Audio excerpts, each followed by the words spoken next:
اعوذ باللہ من الشیطان الرجیم بسم اللہ الرحمن الرحیم۔ السلام علیکم ورحمۃ اللہ وبرکاتہ۔ عزیز طالب علم ساتھیوں، امید ہے کہ آپ لوگ خیر و عافیت سے ہوں گے۔ عزیز ساتھیوں، ہمارا آج کا موضوع 11ویں جماعت یعنی فرسٹ ایئر کلاس سے تعلق رکھتا ہے،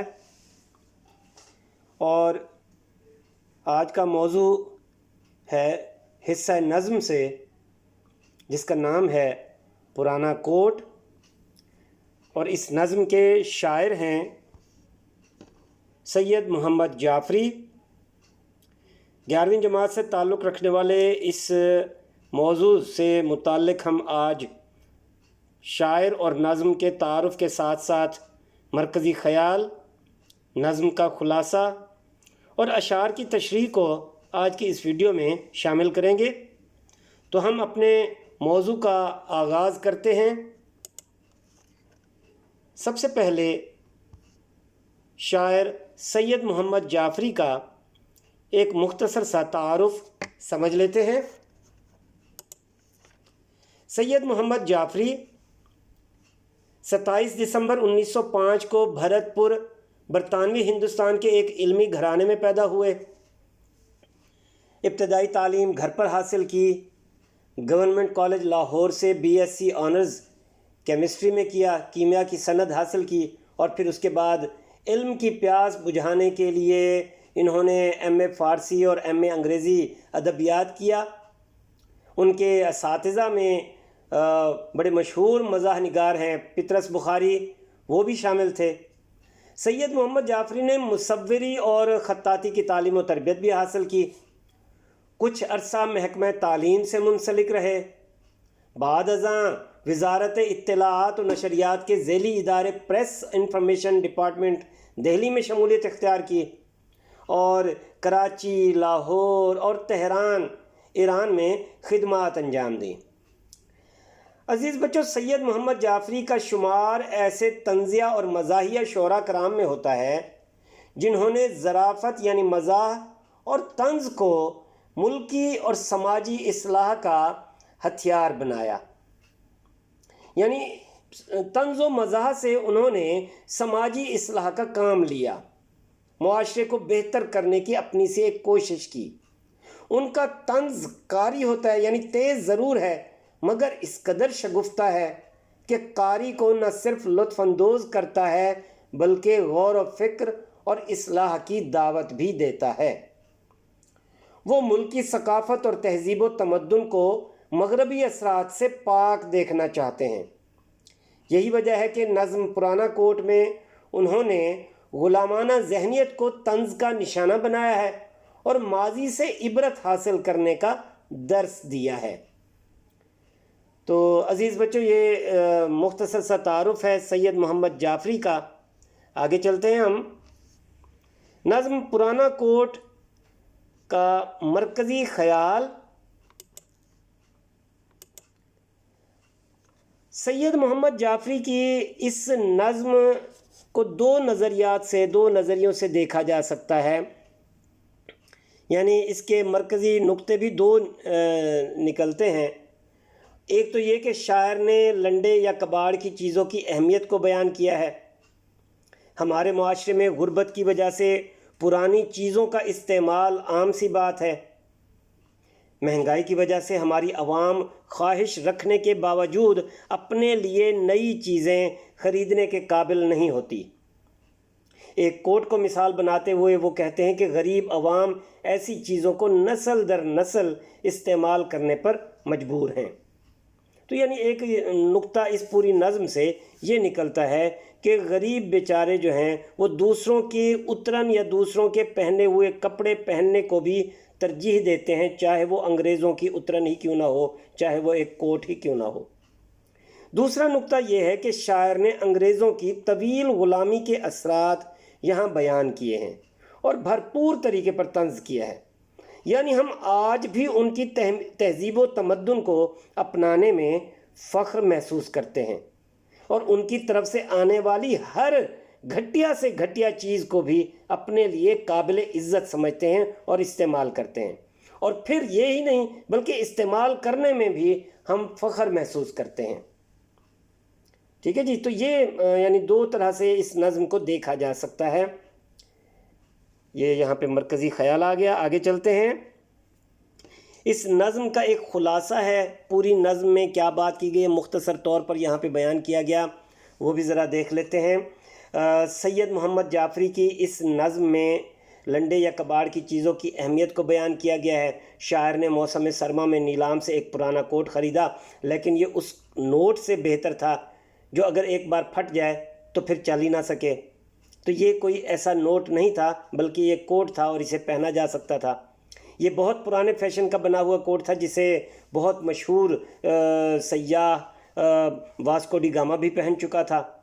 اس کوٹ کی پھٹی پرانی کوہنیاں تھیں اور ان کوہنیوں کو دیکھنے کی بجائے وہ کہتے ہیں کہ یہ دیکھو کہ اس کوٹ کو کتنے مشہور لوگوں نے پہنا ہے، کن کن لوگوں نے پہنا ہے، چاہے وہ ترک اور ایرانی ہوں. تو ترک اور ایرانی بھی اس کوٹ کو پہن چکے ہیں، لہٰذا اسے پہنتے ہوئے فخر محسوس ہونا چاہیے اور اس کی اہمیت اس وجہ سے بڑھ گئی ہے. یہ کوٹ مشہور سیاح مارکو پولو کی طرح کئی ممالک کی سیر کر چکا ہے. یہ بزرگ ہونے کی وجہ سے کم قیمت ہے اور بزرگوں کا احترام ہم پر لازم ہے. اس کی قدر و قیمت کو جاننے والوں کی کمی نہیں ہے. اس کوٹ پر چکنائی اور روشنائی کے دھبے یہ ظاہر کرتے ہیں کہ اس کو حلوائی کے ساتھ ساتھ کوئی ٹیچر بھی پہن چکا ہے. کیڑوں کے کاٹے جانے کے نشانات نے اس کوٹ کو دستکاری کا ایک شاہکار بنا دیا ہے. دستکاری یعنی ہاتھ سے کیے جانے والے کام جتنے بھی ہوتے ہیں، بیل بوٹے بنانا یا کپڑوں پر دستکاری کرنا، کڑھائی کرنا، تو اس کوٹ پر کیڑوں کے کاٹے جانے کے نشانات دستکاری کو ظاہر کرتے ہیں ان کی. یہ کوٹ قدیم دور کی علامت ہے. تو قدیم دور کی علامت ہمیں ماضی کی یاد دلاتی ہے اور ماضی سے ہمیں عبرت حاصل کرنی چاہیے. تو اس کوٹ کو جب بھی دیکھیں ہمیں اس سے عبرت حاصل کرنی چاہیے. یہ اس نظم میں شاعر سید محمد جعفری بیان کرتے ہیں. جی عزیز ساتھیو، یہ نظم پرانا کوٹ کا خلاصہ تھا. آگے چلتے ہیں اشعار کی تشریح کی جانب. اشعار کی تشریح اب ذرا دیکھیے. سب سے پہلے شعر کی طرف بڑھتے ہیں. پہلا شعر ہے: خریدا جاڑوں میں نیلام سے پرانا کوٹ، خریدا جاڑوں میں نیلام سے پرانا کوٹ، جو پھٹ کے چل نہ سکے یہ نہیں ہے ایسا نوٹ.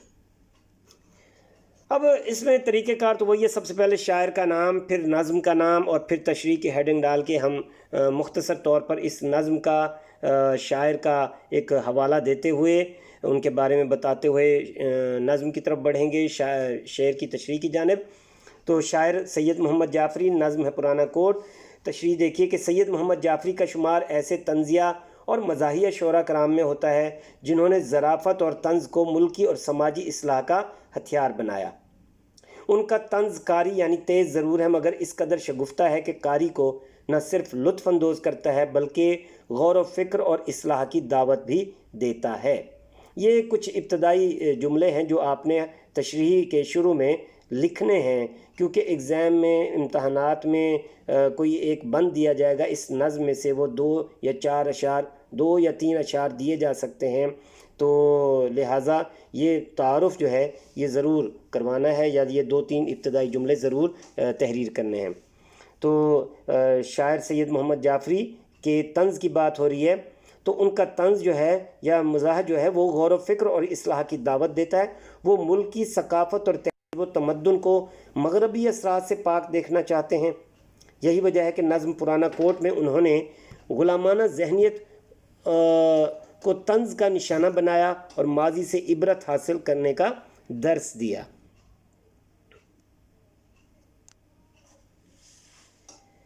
پرانے کوٹ کا پس منظر بیان کرتے ہوئے شاعر اپنی اس نظم کے پہلے شعر یعنی مطلع میں کہتے ہیں کہ میں نے سردی کی شدت سے بچنے کے لیے ایک نیلام گھر سے، جسے آج کل لنڈا بازار بھی کہتے ہیں، پرانا کوٹ خرید لیا.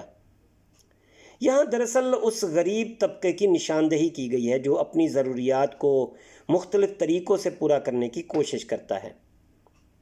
پرانے کپڑوں کے لیے ملک بھر کے تمام چھوٹے بڑے شہروں میں ایسی دکانیں اور مخصوص بازار موجود ہیں جہاں کم قیمت پر اچھے اور گرم کپڑے مل جاتے ہیں، اور یہ ہر جگہ پر اب دستیاب ہوتے ہیں. پرانے کپڑے۔ تو شاعر نے ایک غریب شخص کی نمائندگی کرتے ہوئے یہ بیان کیا ہے کہ میں نے بھی ایسے ہی ایک بازار سے ایک پرانا کوٹ خرید لیا، یہ اگرچہ پرانا ہے لیکن ایسا نہیں جو پہنا نہ جا سکتا ہو، مزید برآں یہ کسی ایسے نوٹ کی مانند بھی نہیں جو ایک بار پھٹ جائے تو دوبارہ قابل استعمال نہیں رہتا۔ وہ کہتے ہیں کہ یہ انتہائی گرم کوٹ ہے اور پہنا بھی جا سکتا ہے۔ تو یہ مطلب ہے کہ انہوں نے ایک غریب شخص کی نمائندگی کی ہے، لیکن بات کیا ہے وہ یہ بتاتے ہیں کہ یعنی شاعر نے ان سفید پوش لوگوں کی بات کی ہے کہ جو نئے کپڑے خریدنے کی استطاعت نہیں رکھتے اور اس طرح کے کپڑے خرید کر اپنی سفید پوشی کا بھرم رکھتے ہیں۔ تو سفید پوشی کے حوالے سے شاعر کیا کہتے ہیں، میں اپنے کوٹ کو رکھوں گا بھر کر اپنی باہوں میں، میں اپنے کوٹ کو رکھوں گا بھر کر اپنی باہوں میں، بٹن ٹوٹا ہوا آنے نہیں دوں گا نگاہوں میں۔ تو یہ یعنی اس لنڈے کے کوٹ کی نمائندگی کی گئی ہے، ایک غریب شخص کی نمائندگی۔ تو یہ ریفرنس کا شعر ہے جو آپ اس میں درج کریں گے، میں اپنے کوٹ کو رکھوں گا بھر کر اپنی باہوں میں، بٹن ٹوٹا ہوا آنے نہیں دوں گا نگاہوں میں۔ جی یہ ہے پہلا شعر۔ آگے چلتے ہیں دوسرے شعر کی جانب۔ شعر نمبر 2 دیکھیے، بنا ہے کوٹ یہ نیلام کی دکان کے لیے، صلائے عام ہے یاران نکتہ داں کے لیے۔ تشریح دیکھیے، شاعر سید محمد جعفری نے نظم کے اس شعر میں صنعت تضمین کا بڑی خوبصورتی سے استعمال کیا ہے۔ یعنی شاعر اگر اپنے کسی شعر میں دوسرے کسی شاعر کا کوئی مصرع استعمال کرے تو علم بدیع کے مطابق یہ عمل صنعت تضمین کہلاتا ہے۔ صنعت تضمین یعنی کسی دوسرے شاعر کا کوئی ایک مصرع یا مصرے کا کوئی ایک حصہ اگر کوئی دوسرا شاعر اپنی نظم میں، غزل میں، کسی شعر میں استعمال کرتا ہے تو وہ صنعت تضمین ہوگی۔ تو سید محمد جعفری نے غالب کے ایک مصرے کی گرہ لگائی ہے، اور غالب کا اصل شعر بھی یہاں پہ میں نے دے دیا ہے، ادائے خاص سے غالب ہوا ہے نکتہ سرا، صلائے عام ہے یاران نکتہ داں کے لیے۔ تو نظم کے اس شعر میں جو اصل شعر ہے، بنا ہے کوٹ یہ نیلام کی دکان کے لیے، صلائے عام ہے یاران نکتہ داں کے لیے، اس شعر میں شاعر سید محمد جعفری پرانے کوٹ کی اہمیت بیان کر رہے ہیں۔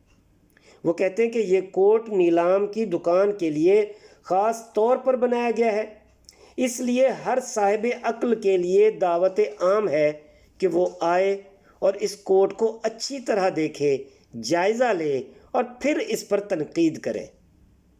یعنی ہر صاحب عقل کے لیے، یاران نکتہ دان لوگوں کے لیے، دوستوں کے لیے، وہ دوست جو تنقید کرنا اپنا حق سمجھتے ہیں، اور صلاح عام مشورہ ہے لوگوں کے لیے، عام یعنی ایک دعوت ہے، صلاح ہے، دعوت ہے کہ وہ آئیں اور آ کر اس پر تنقید کریں، اجازت ہے۔ تو ہر صاحب عقل کو انہوں نے دعوت دی ہے کہ وہ آئے اور اس کوٹ کو اچھی طرح دیکھے، جائزہ لے اور پھر اس پر تنقید کرے۔ دراصل یہاں شاعر ان لوگوں کی بات کر رہے ہیں جو اپنی کمتر ذہنیت کے باعث ہر چیز پر تنقید کرنا اپنا حق سمجھتے ہیں۔ کسی بھی چیز کو دیکھ کر اس کے اندر خامیاں ڈھونڈنا لوگ اپنا حق سمجھتے ہیں۔ تو یہ کوٹ بھی ایسی ایک چیز ہے جو بآسانی نیلام کی دکان پر موجود ہے، جو ہر تنقید کرنے والے کو دعوت دیتا ہے۔ یعنی یہ کوٹ جو ہے ایک ایسی چیز ہے جو ہر تنقید کرنے والے کو دعوت دیتی ہے کہ وہ آئے اور کھل کر اس پر تنقید کرے۔ ایک اور نقطہ، ایک اور پوائنٹ جو اس شعر کے ذریعے سے واضح کیا گیا ہے وہ یہ کہ اس پرانے کوٹ کے خریدار شہر بھر کے اب امیر امراء تو ہو نہیں سکتے، تو لے دے کے سفید پوش طبقہ ہی ایسا بچ جاتا ہے جو ان چیزوں کا یا ان جیسی چیزوں کا خریدار ہوتا ہے۔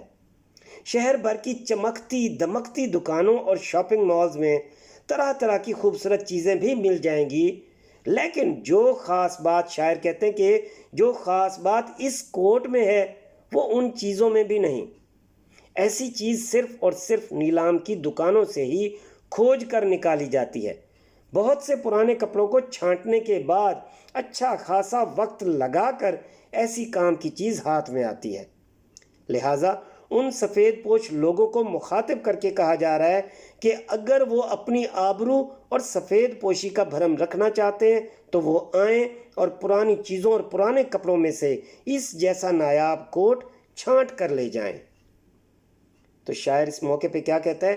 قائم ہے آبرو تو غنیمت یہی سمجھ، قائم ہے آبرو تو غنیمت یہی سمجھ، میلے سے ہیں جو کپڑے پھٹا سا جو بوٹ ہے۔ جی جناب، یہ ہے شعر نمبر 2، جس میں دونوں طرح سے بات کی وضاحت کی گئی ہے، اس شعر کی تشریح کی گئی ہے۔ بار بار دیکھیے، سمجھیے اس چیز کو۔ آگے چلتے ہیں۔ شعر نمبر 3 دیکھیے، بڑا بزرگ ہے یہ آزمودہ کار ہے یہ، کسی مرے ہوئے گورے کی یادگار ہے یہ۔ اب اس میں دیکھیں شاعر سید محمد جعفری ہیں، وہ یہاں پر اس پرانے کوٹ کو تعظیم یعنی عزت دینے کی بات کرتے ہیں کہ اس کوٹ کو عزت دی جائے، تعظیم کی جائے اس کی، کہ بزرگ چونکہ رحمت کا باعث ہوتے ہیں اس لیے ان کی عزت و تکریم کرنی چاہیے۔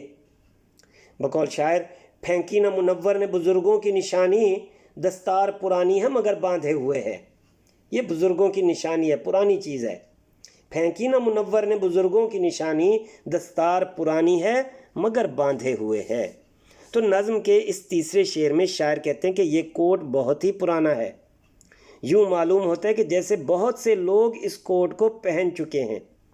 اس کوٹ کی شکل و صورت اور وضاحت سے، اس کے حلیے سے، اس کے یعنی شکل و صورت سے یہی واضح ہوتا ہے، معلوم ہوتا ہے کہ یہ کسی پرانے دور کے انگریز کا کوٹ ہے جو اب اس دنیا سے رخصت ہو چکا۔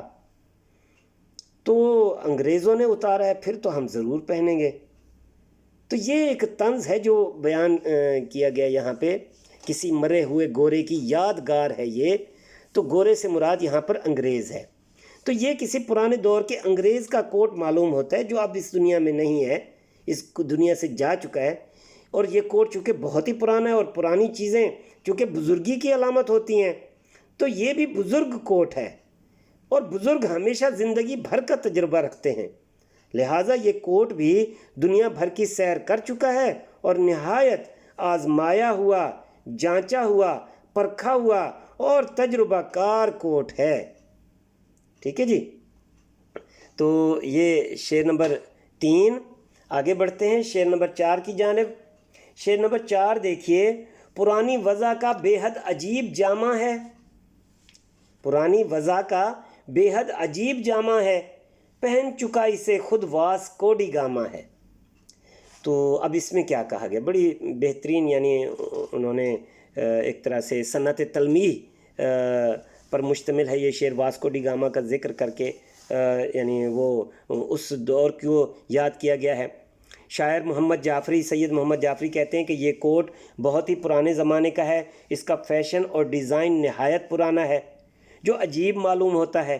کوٹ اگرچہ بہت ہی پرانا ہے مگر شاعر نے اس میں بھی مثبت پہلو ڈھونڈ نکالا ہے، یعنی وہ اس کوٹ کی خامیوں کو بھی مثبت انداز میں دیکھتے ہیں، اس کوٹ کی خامیوں کو بھی خوبیاں بنا کر پیش کر رہے ہیں۔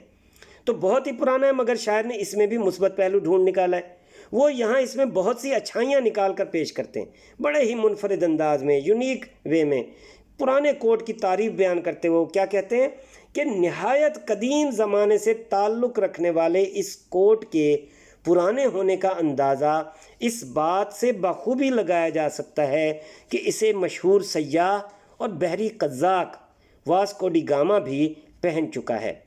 بحری قزاق یعنی یہ لٹیرے ہوتے ہیں جو سمندر میں کشتیوں پر سفر کرتے ہیں اور جہازوں کو، سمندر میں چلنے والی کشتیوں کو یہ لوٹ لیتے ہیں۔ تو بحری قزاق تھا یہ بھی، واسکو ڈی گاما سیاح بھی تھا۔ تو اہمیت اس کوٹ کی یہ ظاہر کی جا رہی ہے کہ اسے مشہور سیاح اور بحری قزاق واسکو ڈی گاما بھی پہن چکا ہے۔ تو یہاں شاعر نے واسکو ڈی گاما کا نام استعمال کر کے صنعت تلمیح کا استعمال کیا ہے۔ واسکو ڈی گاما، اس کے بارے میں بھی دیکھ لیجئے کہ پرتگال سے تعلق رکھتا تھا، ایک بحری سیاح اور بحری قزاق تھا جس نے یورپ سے جنوبی افریقہ کے گرد گھوم کر ہندوستان تک کا بحری راستہ دریافت کیا تھا۔ یہ یعنی اس کا ایک بڑا کارنامہ ہے جو اس کے نام سے منسوب ہے، کہ جس نے یورپ سے جنوبی افریقہ کے گرد گھوم کر ہندوستان تک کا بحری راستہ دریافت کیا، سمندری راستہ دریافت کیا اور مہم جوئی اور تجارت کی ایک نئی دنیا کھول لی۔ گویا اس کوٹ کی یہ بھی ایک اضافی خوبی ہے کہ اسے مشہور سیاح واسکو ڈی گاما پہن کر ہندوستان آیا تھا اور وہی اسے یہاں چھوڑ کر چلا گیا۔ تو واسکو ڈی گاما کا جو ہی نام ذہن میں آئے وہ چیزیں یاد آ جائیں کہ اس نے بحری راستہ دریافت کیا تھا، وہ بہت مشہور شخص تھا، بھلے وہ سیاح ہو، بھلے وہ بحری قزاق ہو، مگر یہ کہ اس کوٹ کو اس نے بھی پہنا ہے، تو لہٰذا یہ کوٹ بہت اہم ہو جاتا ہے۔ تو اس کوٹ کی یہ ایک اضافی خوبی ہو جاتی ہے کہ اسے مشہور سیاح واسکو ڈی گاما پہن کر ہندوستان آیا تھا اور وہی اسے یہاں چھوڑ کر چلا گیا۔ اب ایک گمان یہ بھی ہے، وہ کہتے ہیں یہ بھی ہو سکتا ہے کہ جب ہندوستان کی سرزمین پر کسی غیر ملکی نے پہلی مرتبہ قدم رکھا تو یہ کوٹ بھی اس کے ساتھ ہی ہندوستان آیا ہو۔ یہی وجہ ہے کہ اس کی حالت یا وضع قطع انتہائی پرانی ہے، جو نہایت عجیب معلوم ہوتی ہے۔ مزید برآں کیا ہے کہ اس میں رچنے بسنے والی، اب وہ خوشبو کہیں یا بدبو کہیں، جو اس کے اندر ایک سمیل سی محسوس ہو رہی ہے اس پرانے کوٹ کے اندر، پرانے ہونے کی وجہ سے، وہ بھی اس کے قدیم ہونے کی نشانی بتاتی ہے، قدیم ہونے کا پتہ دیتی ہے کہ یہ کوٹ بہت قدیم ہے، بہت پرانا ہے۔ بقول شاعر، لیا تھا 100 روپوں میں 400 کا عطر چھڑکا ہے، مگر لنڈے کی بدبو کا ابھی تک اس پہ قبضہ ہے۔ ٹھیک ہے جی، بڑا میچ کرتا ہے، خوبصورت سا شعر ہے۔ لیا تھا 100 روپوں میں 400 کا عطر چھڑکا ہے، مگر لنڈے کی بدبو کا ابھی تک اس پہ قبضہ ہے۔ ٹھیک ہے جی، یہ شعر نمبر 4 تھا جس کی تشریح ہم نے سمجھنے کی کوشش کی ہے۔ آگے چلتے ہیں شعر نمبر 5 کی جانب، ذرا دیکھیے شعر نمبر 5۔ نہ دیکھ کوہنیوں پر اس کی خستہ سامانی، پہن چکے ہیں اسے ترک اور ایرانی۔ تو اس میں کیا کہتے ہیں شاعر؟ اس شعر میں پرانے کوٹ کی خستہ حالی یعنی کمزور پھٹے پرانے ہونے کا ذکر کرتے ہیں اور اس کی تاریخی اہمیت کے حوالے سے بڑے ہی مدلل انداز میں وہ بات کرتے ہیں۔ شاعر سید محمد جعفری کہتے ہیں کہ یہ کوٹ اگرچہ پرانا ہو چکا ہے اور جگہ جگہ سے پھٹ بھی چکا ہے، مگر اس کا مطلب یہ ہرگز نہیں کہ اس کو غیر اہم قرار دے دیا جائے۔ یہ بات تو پہلے ہی ہو چکی ہے کہ یہ کوٹ یورپ سے ہوتا ہوا یہاں پہنچا ہے، مگر یہ بھی تو دیکھیں نا، یہاں تک پہنچنے سے پہلے اسے کون کون پہن چکا ہے، کن کن معززین کے ہتھے چڑھ چکا ہے۔ تو یہاں پہنچنے سے پہلے اسے قدیم ایرانی اور ترکی لوگ بھی پہن چکے ہیں۔ اب سمجھنے والی بات یہ ہے، جو میں سمجھانا چاہ رہا ہوں یا جو یہاں پہ اس شعر کے ذریعے سے ایک لطیف سا طنز شاعر نے کیا ہے، وہ یہ کہ ترکی اور ایران کے رہنے والوں پر انہوں نے طنز کیا ہے۔ ترکی اور ایران ماضی کی 2 عظیم سلطنتوں میں شمار کی جاتی تھیں، ترکی اور ایران کی سلطنتیں، مگر حیرت کی بات یہ ہے کہ ان دونوں عظیم سلطنتوں کے لوگ بھی انگریز سے اتنا متاثر نظر آتے ہیں کہ کوٹ پہننا ان کے لیے بھی قابل فخر ہے، اور آج بھی ہم دیکھتے ہیں کہ ایران ہو یا ترکی ہو، کوٹ پینٹ ان کا اہم لباس بن چکا ہے۔ بقول شاعر، کبھی امکان ہے احباب میں اونچی جگہ پاؤں، پہن کر کوٹ میں انگلینڈ کا بابو نظر آؤں۔ کبھی امکان ہے احباب میں اونچی جگہ پاؤں، پہن کر کوٹ میں انگلینڈ کا بابو نظر آؤں۔ تو شاعر کہتے ہیں کہ اس کوٹ کو پہننا انتہائی قابل فخر ہوگا کہ یہ کوٹ مختلف تہذیبوں کی نمائندگی کرتا دکھائی دیتا ہے۔ جگہ جگہ سے ظاہر ہوتی اس کی خراب حالت، خاص طور پر کوہنیوں پر اس کے پھٹے ہونے کے آثار بھی اس کی ویلیو کو کم نہیں کر سکتے، اس کی قدر و قیمت، اس کا مرتبہ کم نہیں کر سکتے۔ المختصر یہ کہ یہ کوٹ یورپ سے سفر کرتا ہوا ترکی اور پھر ایران پہنچا، اور پھر ایران سے پاکستان کا سفر اس کوٹ نے طے کیا۔ گویا اس کوٹ نے کئی ممالک کا سفر کیا ہے، اس لیے یہ کوٹ نہایت اہم ہے۔ جی جناب، امید ہے کہ بہت سی باتیں کلیئر ہو گئی ہوں گی۔ ہم چلتے ہیں اپنے اگلے شعر کی جانب۔ شعر نمبر 6۔ جگہ جگہ پہ پھرا مثل مارکو پولو، یہ کوٹ کوٹوں کا لیڈر ہے، اس کی جے بولو۔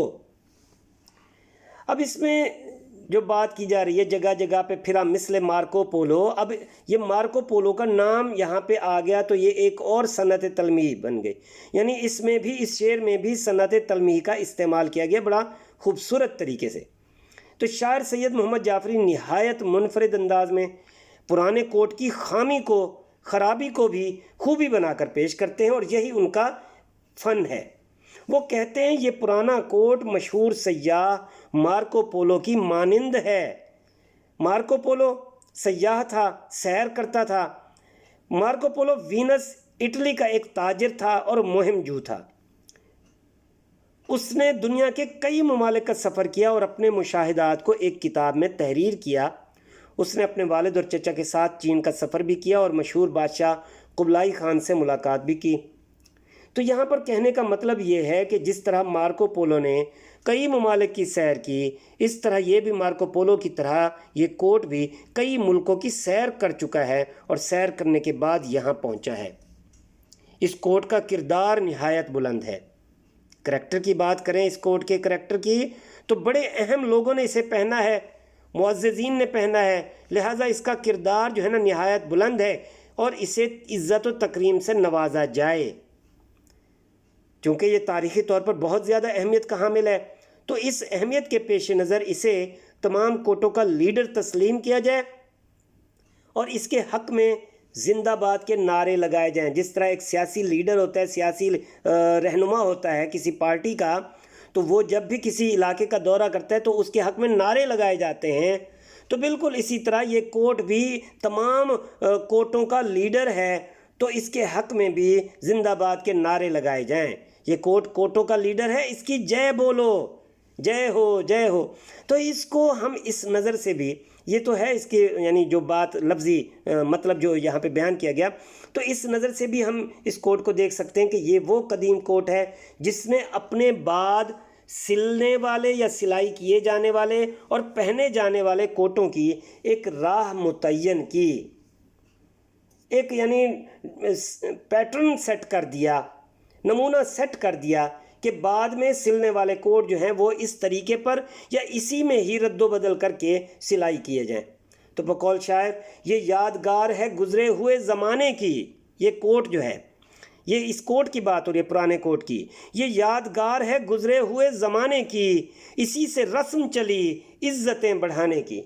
یعنی ایک دور وہ بھی ہے، آج سے کچھ عرصہ پہلے کی ہی ہم بات کر لیں تو جس شخص کو ہم کوٹ پہنے ہوئے دیکھتے ہیں یا دیکھتے تھے تو یہ سمجھا جاتا تھا کہ یہ کوئی بابو شخص ہے، یہ کوئی بڑے اونچے عہدے پر فائز رہنے والا شخص ہے جس نے کوٹ پہنا ہوا ہے۔ تو یہ کوٹ، پرانا کوٹ جو ہے، یہ یادگار ہے گزرے ہوئے زمانے کی، اسی سے رسم چلی عزتیں بڑھانے کی۔ تو کوٹ پہنے ہوئے شخص جو ہے اس کی عزت و مرتبہ اور بڑھ جاتا تھا، تو اسی کی طرف اشارہ ہے۔ تو یہ ایک پرانے طرز کا کوٹ ہے اور اس کوٹ کو دیکھتے ہوئے آئندہ کی نسلوں نے اپنے لباس میں فیشن اور جدت کا اضافہ کیا، گویا یہ کوٹ کوٹوں کا باوا آدم ہے۔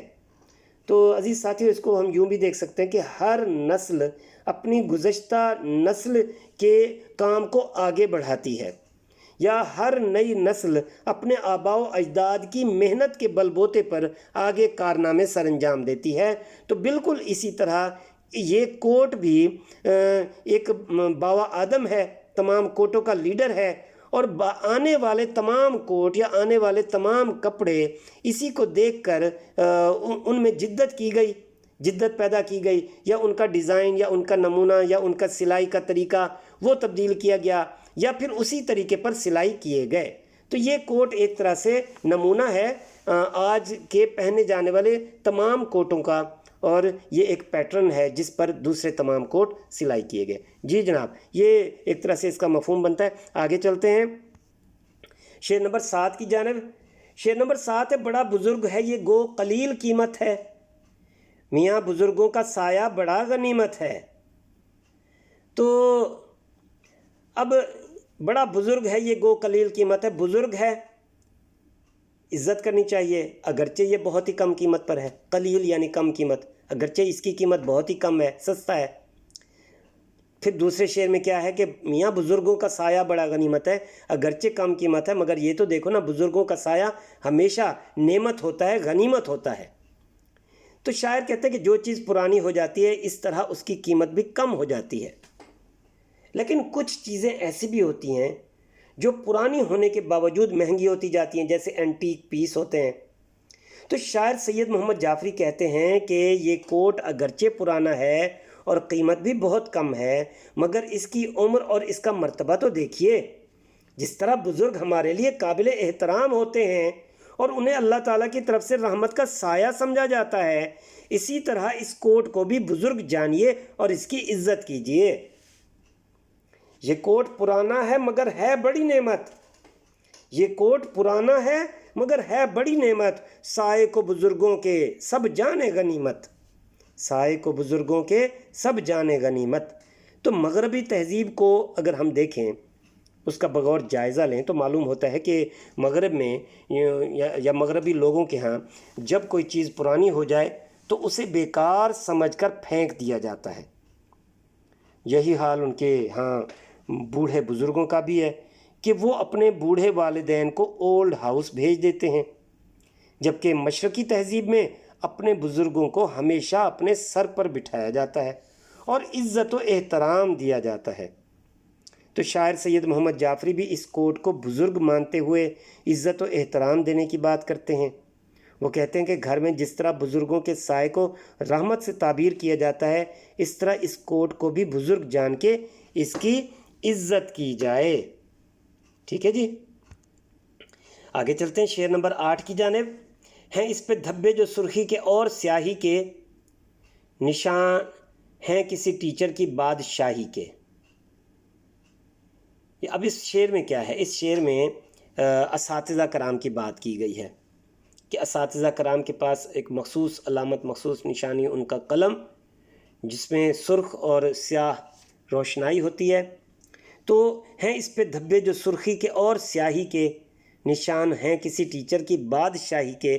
تو شاعر سید محمد جعفری نہایت منفرد انداز میں، سب سے ہٹ کر الگ انداز ہے ان کا، تو پرانے کوٹ کی خامی کو بھی خوبی بنا کر پیش کرتے ہیں۔ وہ کہتے ہیں اس پرانے کوٹ پر سرخ اور سیاہ روشنائی کے دھبے کسی استاد محترم کی نشانی معلوم ہوتے ہیں، اور استاد کا تعلق قلم اور روشنائی سے، روشنائی یعنی انک کی بات ہو رہی ہے یہاں پہ، تو استاد کا تعلق دراصل قلم اور روشنائی سے انتہائی گہرا ہوتا ہے، اور وہ سرخ اور سیاہ روشنائی والے قلم ہی استعمال کرتے ہیں۔ استاد کو ہمیشہ والدین کے برابر درجہ دیا جاتا ہے اور ان کی عزت کی جاتی ہے، ان کا احترام کیا جاتا ہے، ان کے درس و تدریس کو حتی الامکان عزت و احترام کی نگاہ سے دیکھا جاتا ہے۔